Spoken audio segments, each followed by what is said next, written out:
हमारे साथ है आज़ाद समाज पार्टी के राष्ट्रीय अध्यक्ष और नगीना से सांसद है चंद्रशेखर आज़ाद।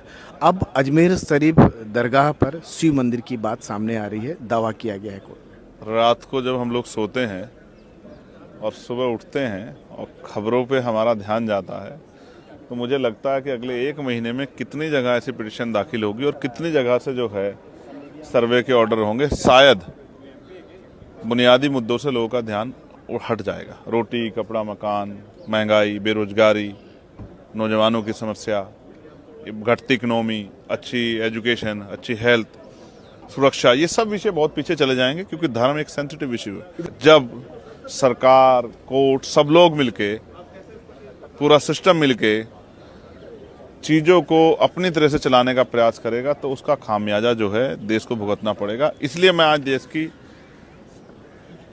भारतीय संविधान के प्रिम्बल को लेके हाथ में यहाँ पार्लियामेंट के सामने खड़े होकर आपसे कह रहा हूँ कि ये प्रिम्बल देश के समस्त नागरिकों को हर तरह की स्वतंत्रता, चाहे वो उपासना की हो, चाहे धर्म की हो, चाहे अवसर की हो, समता और साथ साथ एकता, अखंडता की बात करता है। आज उस सपने को जो फाउंडिंग फादर्स थे, उनमें भी जो डॉक्टर बाबा साहब अम्बेडकर का सपना था कि राष्ट्र एकजुट हो, उसको कुचलने का काम किया जा रहा है। ऐसे समय में हमें संविधान को मानने वाले लोगों को कमजोरों के साथ खड़े होकर इस एकता को मजबूत करना। लेकिन इस तरह के दावे लगातार हो रहे, कोर्ट में इस तरह के मामले लगातार बढ़ रहे हैं।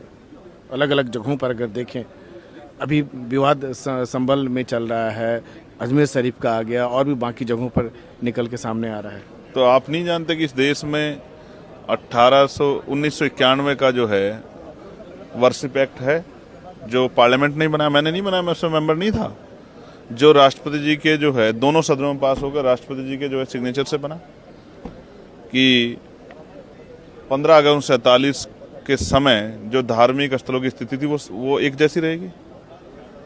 भविष्य में किसी और तमाम तरह की कोई परेशानी या कोई इस तरह का इशू ना खड़ा हो, उनको ध्यान में रखते। लेकिन क्या हुआ, आज तो उस कानून को मानने के लिए कोर्ट तैयार नहीं है और ये डिस्ट्रिक्ट कोर्टों के हाल हैं। और आप नहीं जानते किस तरह का प्रेशर हमने देखा है सिस्टम में, सरकारों का, स्टेट गवर्नमेंटों का। और ये क्यों, ऐसा क्यों है कि ये उन्हीं सरकारों में हो रहा है जहां भाजपा की सरकार है?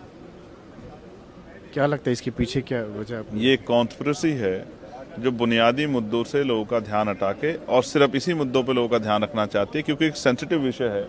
आदमी भारत में भूखा रह लेता है लेकिन धर्म के साथ खड़ा रहता है। लेकिन दूसरे पक्ष का भी कहना है कि कोर्ट का जजमेंट हो रहा है, हम उसी को मान रहे हैं।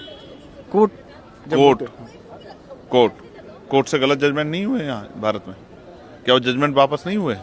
मैं आपको याद दिला दूं, दिल्ली में सतगुरु रविदास जी हमारा गुरुघर तोड़ा गया था कोर्ट के ऑर्डर के बाद, और फिर सुप्रीम कोर्ट ने जो है ना उसी ऑर्डर को अपने वापस लिया और वो जमीन जो है रविदास जी के मानने वाले लोगों को दी वापस।